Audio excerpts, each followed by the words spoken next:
Welcome to the Westcity podcast. We hope you are encouraged by today's message. If you want to hear more podcasts, you can access them through the Westcity website found in the description link. Hey, how you going? So good to see you. Oh, thanks. For those of you who don't know me, my name's Jon, and I'm an extremely competitive person.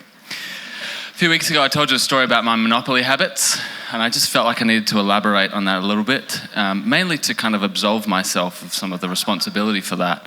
I wanted to set the scene for you. Have you ever felt like you got everything, you really know a person and you've got them figured out, and then one day you realize that you don't quite know them as well as you thought you did? I feel like it's like this with my family sometimes. I wanted to share a story from Christmas. Christmas is an interesting time for everybody. Family dynamics oftentimes dictate the way Christmas goes. But this Christmas, our family decided to do something that we've not done for a very long time, for very good reasons. We decided to all play a game together.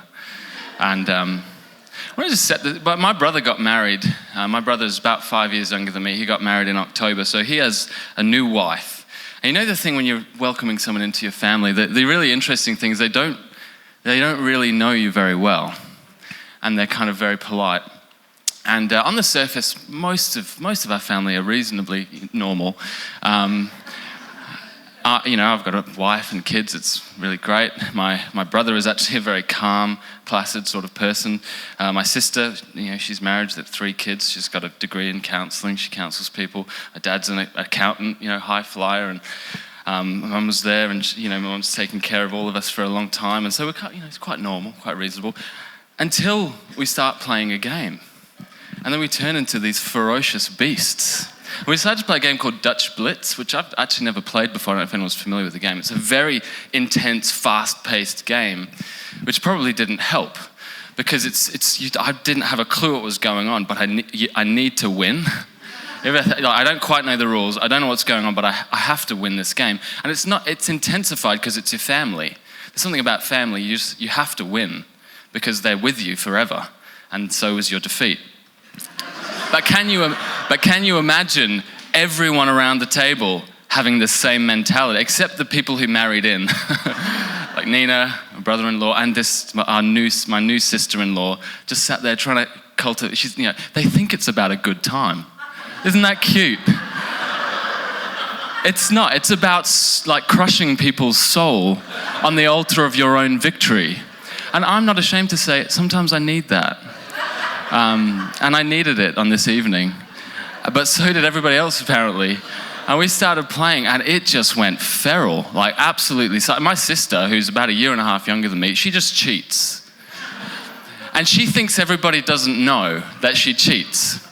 But so we were playing, and it was fierce, and we were slamming cards down and slamming people's faces and kicking people under the table. And it's funny, Nina's just like, oh my goodness, just gently, not going to, because my family's also crazy, so you don't want to insult them at the same time because they just hold a grudge for 20 years. So it's a really delicate kind of environment in one sense. And my sister, she cheated, but when you cheat, and you can cheat well, and when you cheat well, nobody knows, you just win, all right? Not that I would do that, but that's just... She cheated incorrectly, because at the end of the game, you're counting it up, and it's quite obvious that she couldn't have won the way that she'd won. And so we're like, okay, well, that doesn't count. And she was adamantly, I didn't cheat. And it's like, well, it's clear that you cheated, but we'll save it. And so we cancelled it out, and she just went, no! Started screaming. And then, my brother's new wife comes in. He's like, oh, it's okay. And she just started hurling insults, throwing, and everyone, my brother arcs up. And and then we had Christmas dinner, and it was lovely. You never really know a person until you play Dutch Blitz, apparently. So we probably won't play games for another 5 years. But I feel sometimes like it's a little bit like this with God. Transition into sermon. You think you've got everything figured out until something happens and you realize there's a lot more to know about people. There's something under the surface. There's a lot more depth. Have you ever felt like you got God all figured out? That's also cute. I feel like that a lot of the time. I've had God figured out my first day of Bible college, and it's been a progressively depressing journey ever since. You feel like you've got God figured out. The same way as you feel like you've got other people figured out. And then you press in a little bit deeper, you get a little closer, you have an experience or encounter, and suddenly you realize there's actually a whole raft of things you didn't know. We're in the middle of a series called The Jesus Way. And one of the things I often encounter in conversations with people about God is when there are things that they don't understand, they lean back onto an old cliche.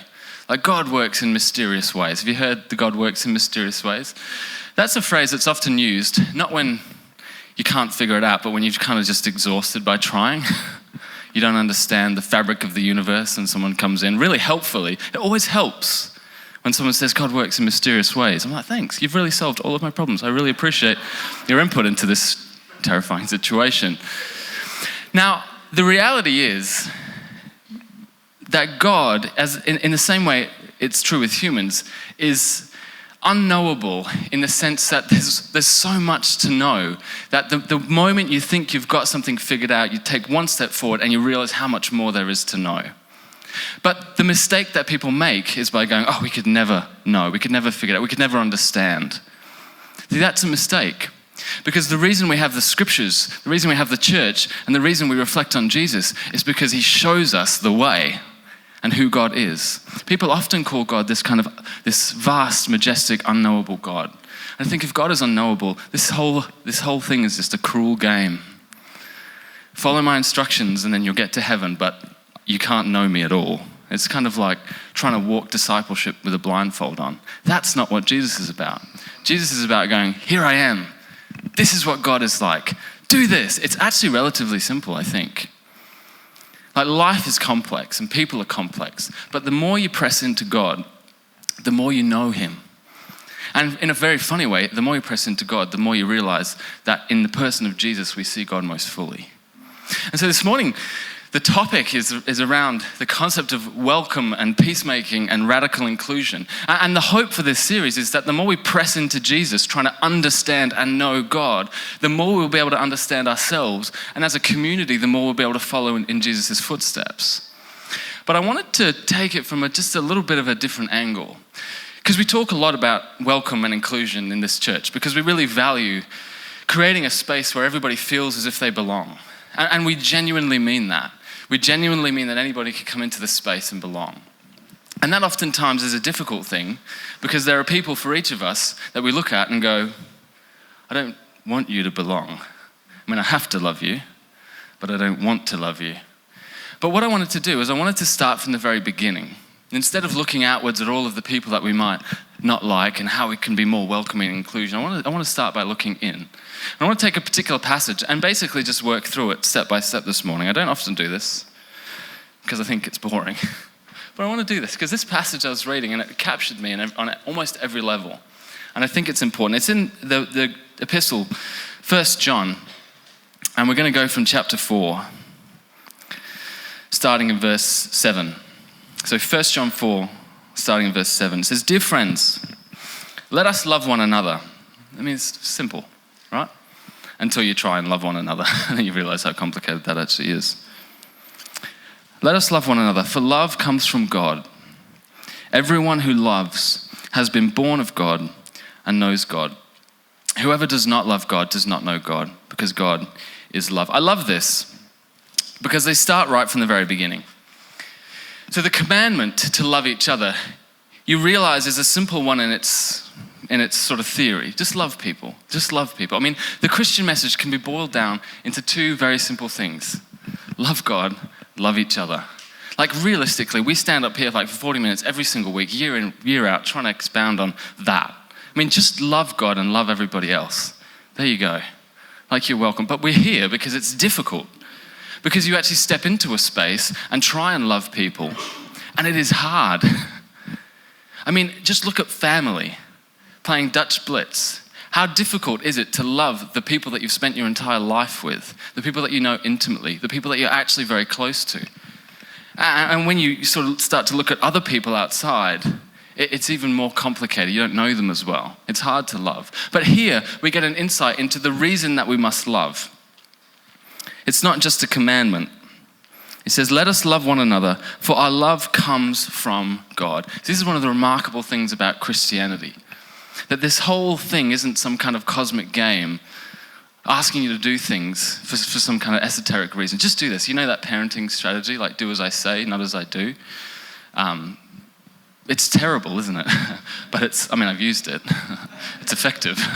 But it's terrible. I use that phrase, and my parents used it on me, and I swore I'd never do it.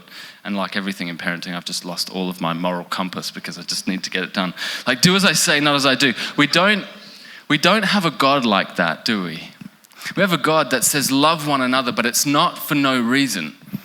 It's because God is love. And the very first thing I want to talk about this morning, I've got sort of 3 really simple principles that will help us on this journey of welcome and inclusion. The first one is that before we're actually capable of dispensing love, we must first allow love in here.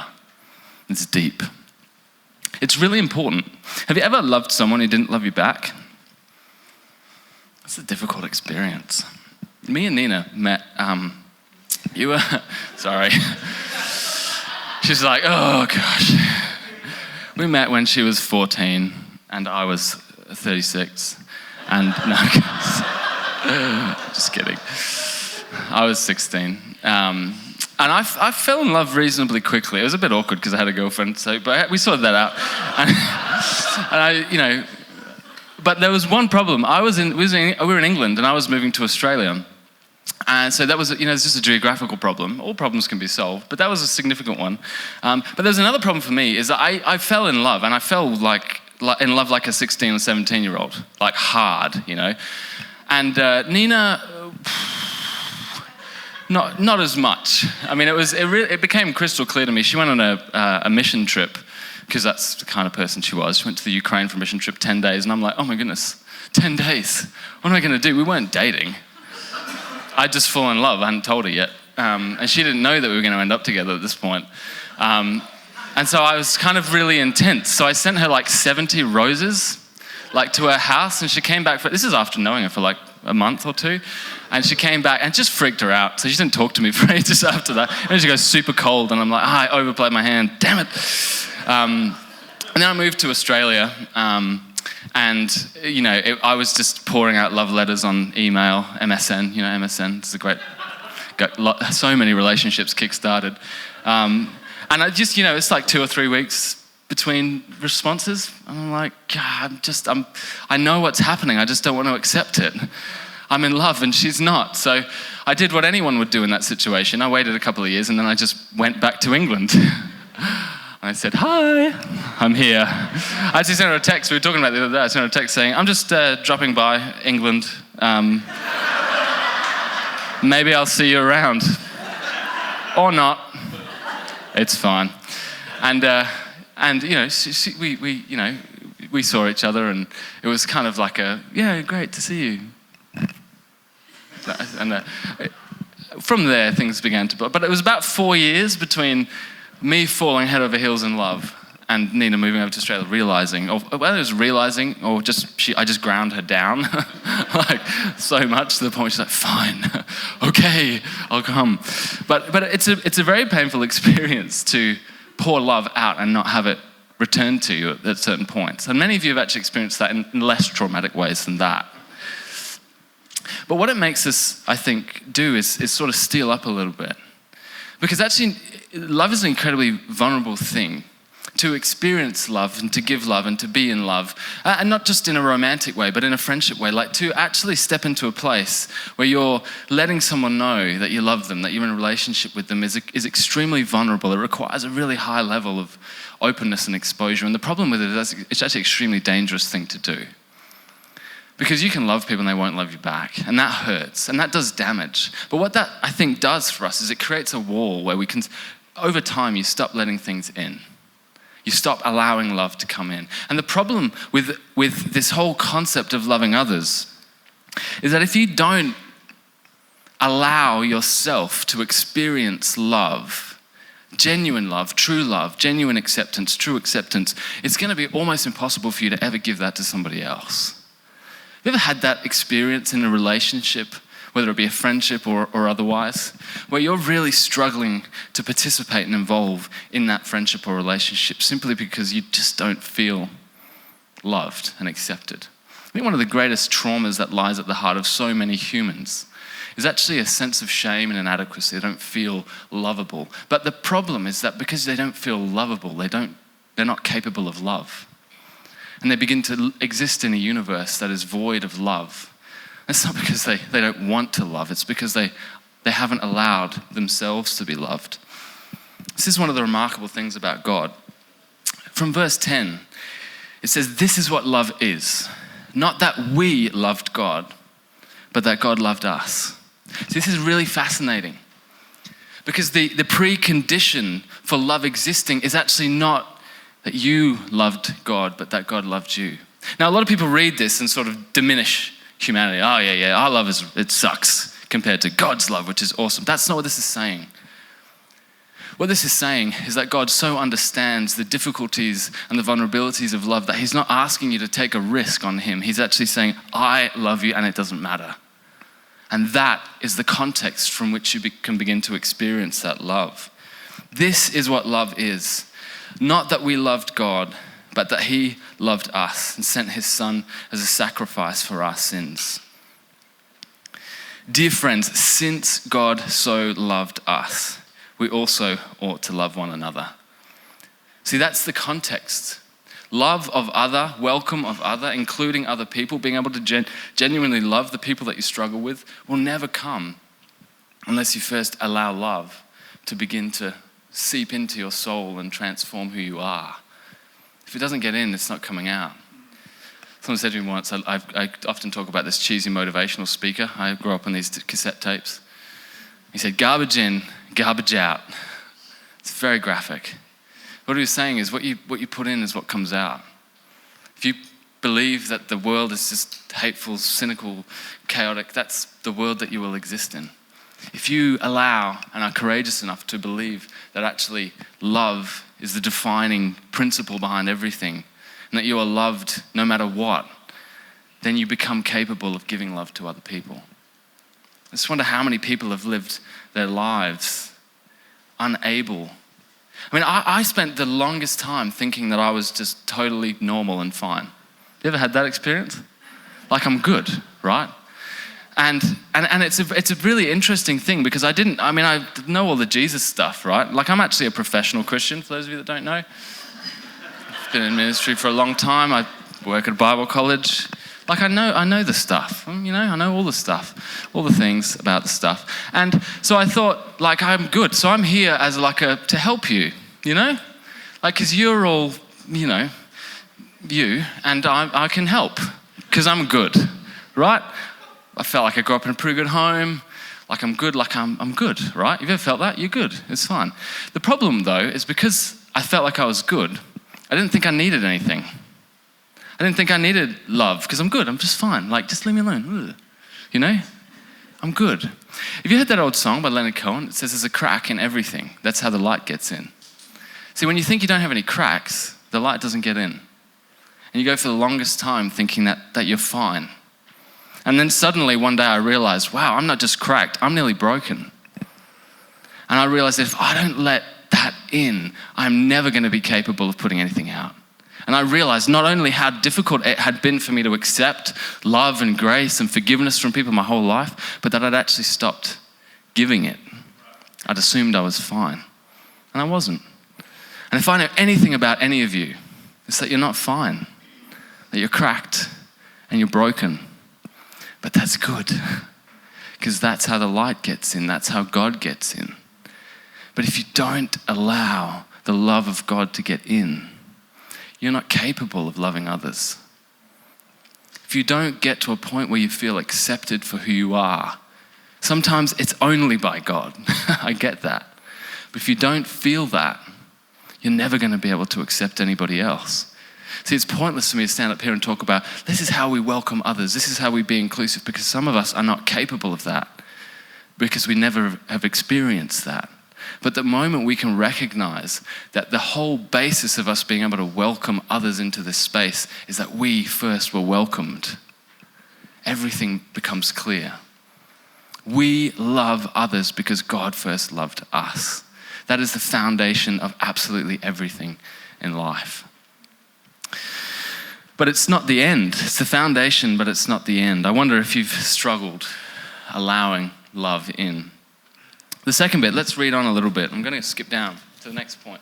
The next thing after allowing love, the next thing we need to do is we need to diminish fear. Let me read from verse 16. It says, God is love. I think we've established that. Whoever lives in love lives in God, and God lives in them. This is how our love is made complete among us, so that we will have confidence on the day of judgment.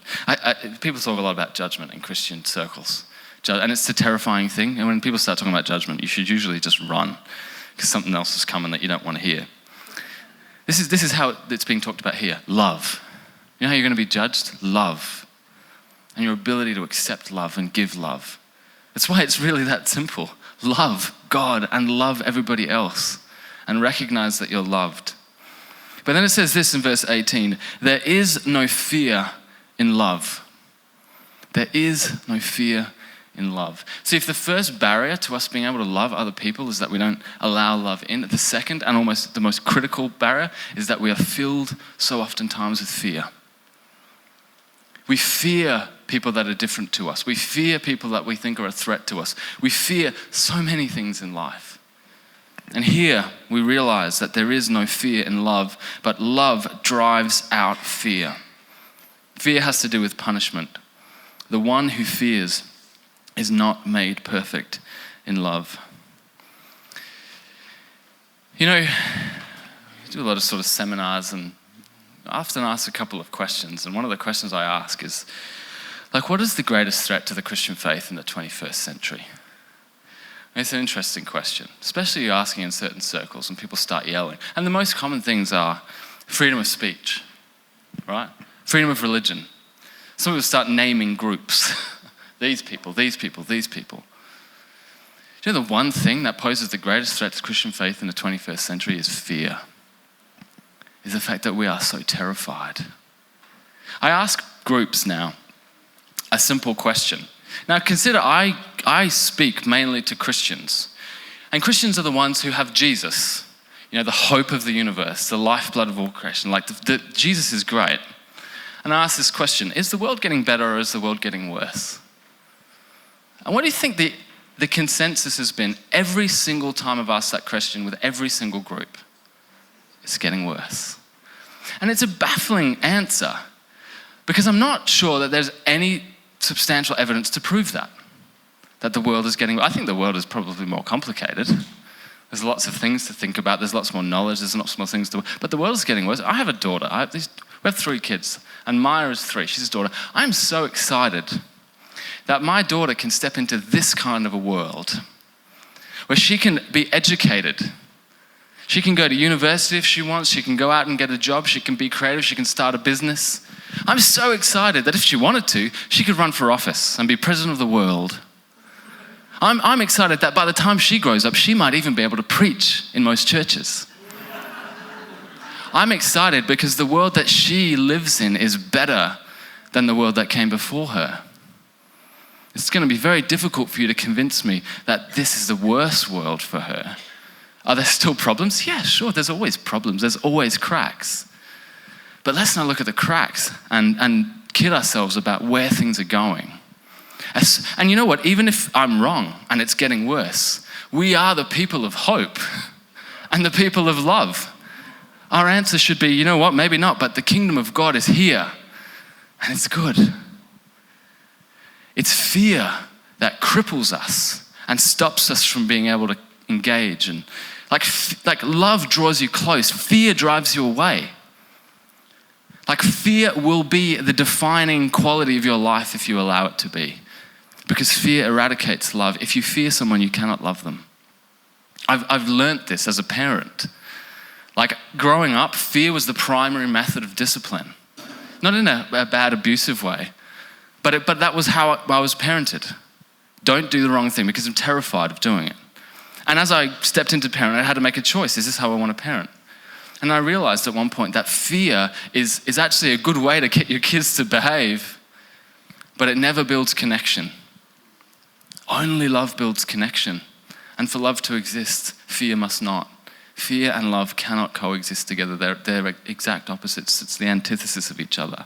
We must find ways to diminish our fear. It's actually tragic to me that as I'm reading and speaking and talking about Christianity in the 21st century, that the champions, the heroes of the Christian faith are often seen as the ones who have the most destructive messages.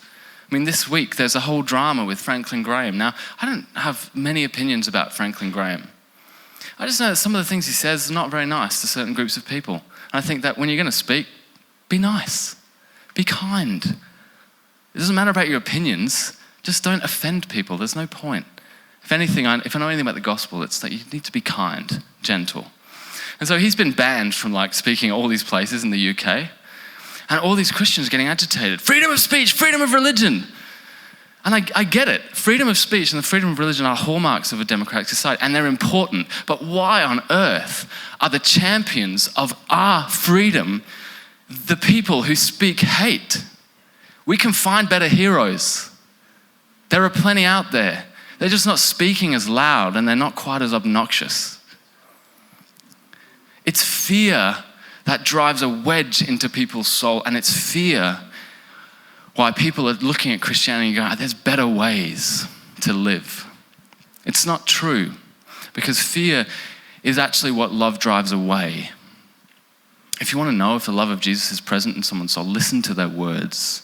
If they're terrified about life, about people. I remember sitting down with a person and talking optimistically about the future. And they kept talking about the world. They were Christians. And they kept talking about, have you ever had that? The world is doing this, and the world's trying to do this, and the world was against me, apparently. And the world was against us. You should be terrified of the world, apparently.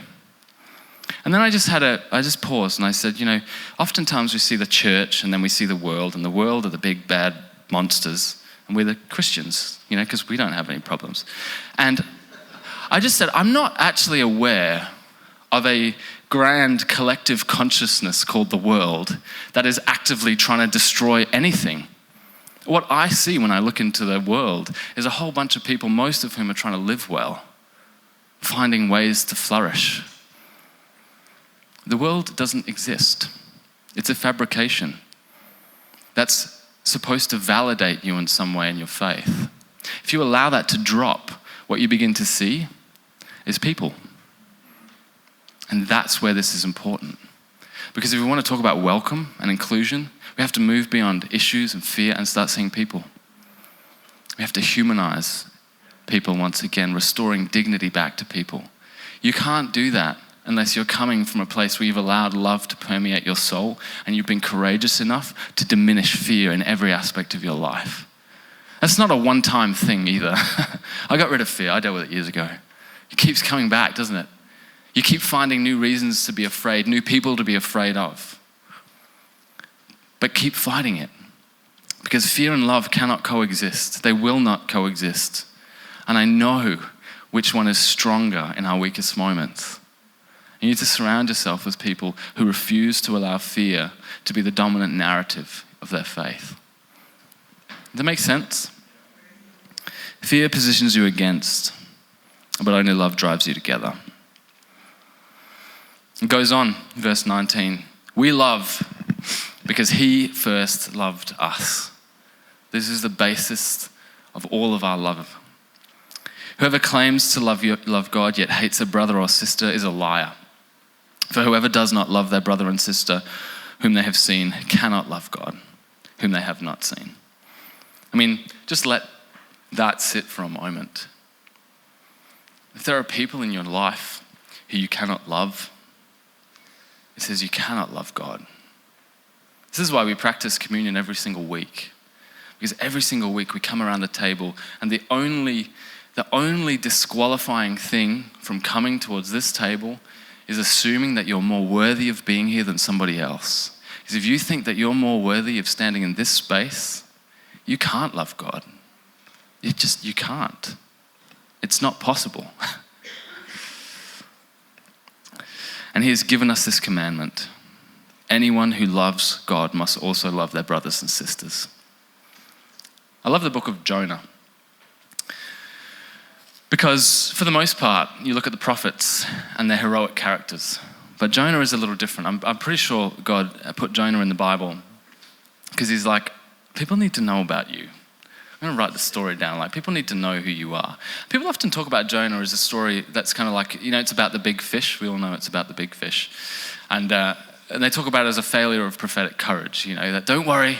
Sometimes God gives you a really big thing to do and you're scared, but in the end, he comes through and gives you the courage to do it. That's got nothing to do with Jonah. See, the best part of the book of Jonah is in the very 4th chapter. So God calls Jonah and says, go to these people. And they're a peculiar people. They're a pagan nation for starters, which is a bit unusual. And they're also incredibly violent. So you could assume that Jonah was a bit terrified of going there. That's fine. He probably was a little scared. But the problem is Jonah runs away. And that's where you get the big fish, kind of delivers him back to it's like a big FedEx, delivers him back to the place he was supposed to go, lands on shore, and he preaches the gospel to them like he's been required to do. But he's very lazy. He's like, yeah, Jesus, blah. But what happens is they respond, right? They respond. It's this grand miraculous story. Like Jonah's so reluctant, they respond. It's a miracle, right? Jonah should be like, whoa, amazing. Jonah 4 comes in. You know what Jonah is? Angry. Like, oh, God. But why is he angry? Have you ever read it?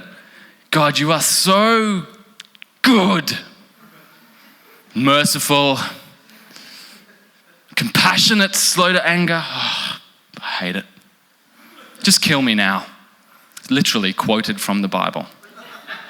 He is furious because God loves. And this is where his motivations are revealed. You realize why Jonah ran away in the first place. It wasn't because he was scared. It's because he knew that God was good and that if he went, these people would experience the goodness of God. And these people can't experience that. What an abomination for a pagan nation to experience the goodness of our God. And he wants to die. Can you imagine how much bitterness and anger and resentment exists inside of him that he wants to die because the mercy and the goodness of God has come onto a people group that he despised? That is one of the deepest brokenness that exists in the human spirit. That we are so quick to accept the love and the grace and the compassion of God, but we don't want it to touch everybody, do we? Once you've allowed love in and you've diminished fear, the next thing you need to do is fearlessly love. It's a bit of a cliche, but I mean it practically. You need to love without fear. You need to be able to love the people that you are terrified of. You need to be able to love the people who don't make sense to you. You need to love people without fear of who they are or what they might do. Hundreds of years later, the very people that Jonah ministered to, the Ninevites, came into the northern kingdom of Israel and wiped everybody out, killed everybody. So Jonah, he was actually a relatively astute political commentator, probably saw this coming. And that's one of the reasons. He's like, I don't want to preach to them. They're going to kill us.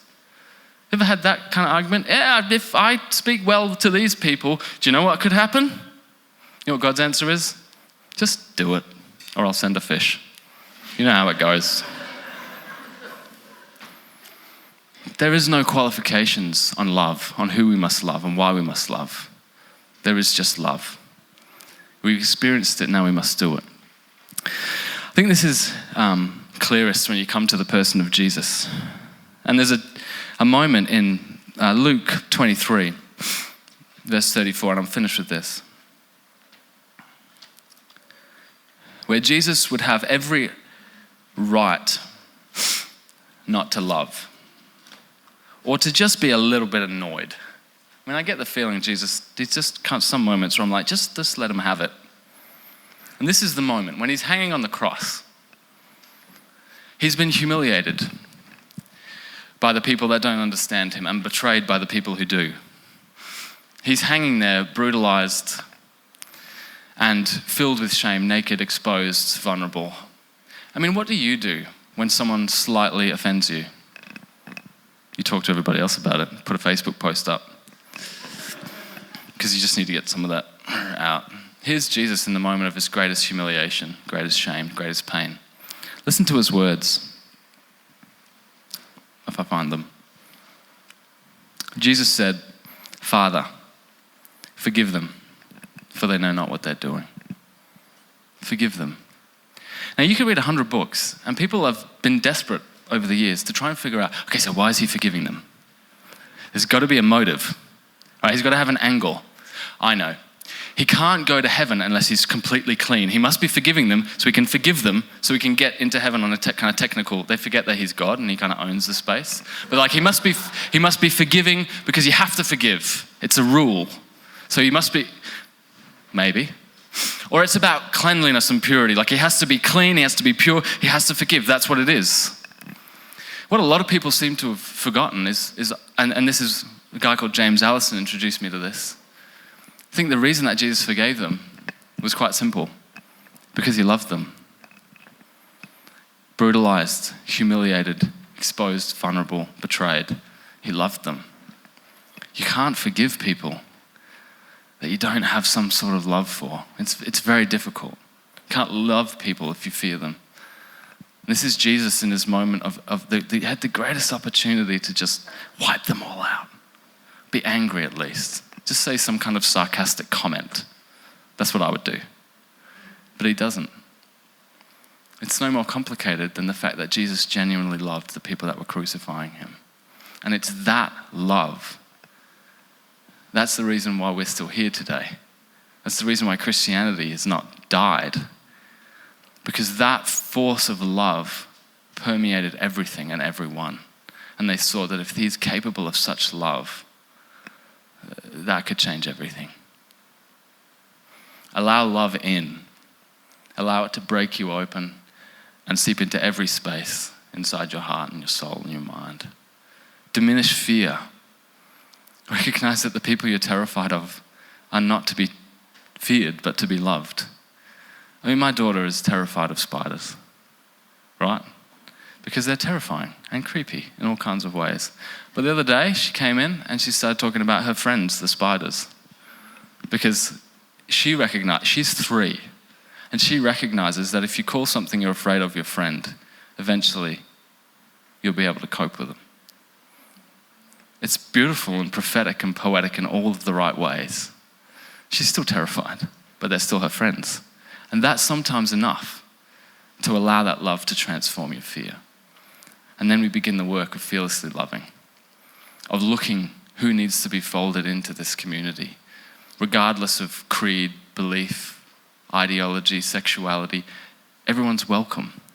And I genuinely mean that. And there's no qualifications. You're loved, you're welcome, you're here. But we constantly need to make sure that we're allowing love in and diminishing the fear that we carry so that we can continue the work of fearlessly loving the world. And I'm very excited to see what happens if we can all commit to that. Let's pray together. Lord,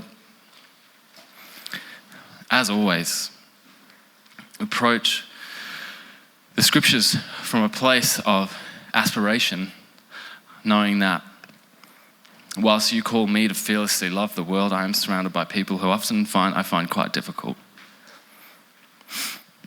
I freely recognize my own hypocrisy in the world as I fail to love in so many ways, but I pray for the strength and the courage to step into each moment and allow the love that you have for me and the love that you've filled my life with from the people around me to diminish fear and allow others to experience the love I can have for them.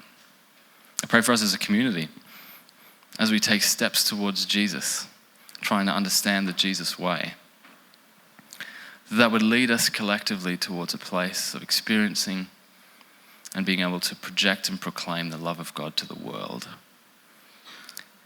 And I pray for those who are outside of this community and these walls right now who need desperately to hear that they are loved, but more than hearing it, they need to experience it. And I pray that they'd be able to come here and experience that and that we'd be committed to it. We pray all these things in your name. Amen. Each week at Westcity, we are sent out to be the church in the world. We do this by declaring the following benediction. May you know God's enabling as you join us in living it out. We come together as the church to be reminded of the go of Christ. So go and feed the hungry. Go and clothe the naked. Go and fight for justice. Go and end oppression. Go and proclaim anew the old story. Go and reach those who are running from God and God's church. Go and associate with those who don't look like us, think like us, act like us, or even like us. And do it all in the name of the one who sent us. His name is Jesus.